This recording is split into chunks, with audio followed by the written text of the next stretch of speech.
going up, food's going up.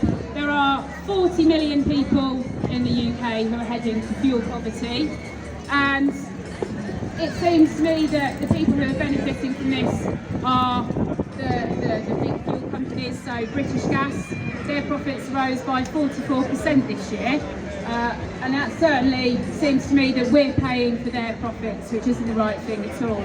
I read on social media recently about a carer whose child requires an intervention, mechanical intervention, means that she has to keep the electricity on 24 hours a day to keep her child alive, and she's worried that she's not going to be able to afford to do that anymore. She's not going to be able to afford the fuel cost to keep her child's required intervention going.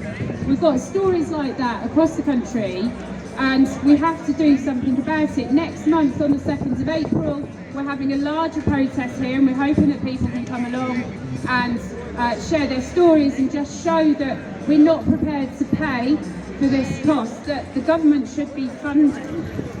We've got schools, so I do a lot of work with schools. We've got schools who are looking at increased energy costs of 30 to 50%. Well, for schools, that's a teaching assistant, and teaching assistants help all children to learn. They help children with special needs, but everybody in the classroom, your children, will be helped by a teaching assistant, and schools are looking at losing a teaching assistant to pay their fuel costs. It's not right. It means that while schools are paying more for their energy and schools are paying more for their heating, your children will be getting less. They'll be getting fewer resources, they'll be having fewer days out, fewer trips, because the schools are having to pay more. Thinking about the economy, you know, the government have ended the pandemic saying that we all need to go out and spend money, but how can we spend money if we haven't got it in our pockets to spend? Because we're giving it to the fuel giants so that they can pay for their treats and extras, quite sure that it isn't impacting on them the way that it's impacting on us. I just think that the government is so spectacularly out of touch. They've just got no idea what this means to people. The fact that people can't afford to heat their homes. In the last 8 years, the ONS attributed 83,700 deaths to cold housing. So 10,000 people a year for the last 8 years have died because their house was too cold.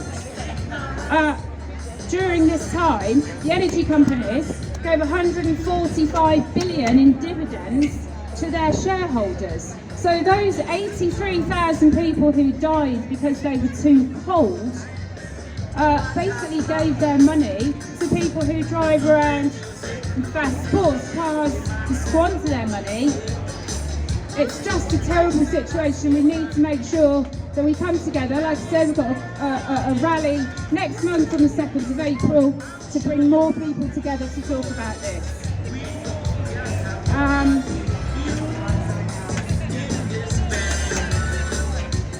So yeah, why should we pay so that they can fund their lavish extras? The poorest always suffer disproportionately and always pay a higher percentage. There was a cook called Jack Monroe, and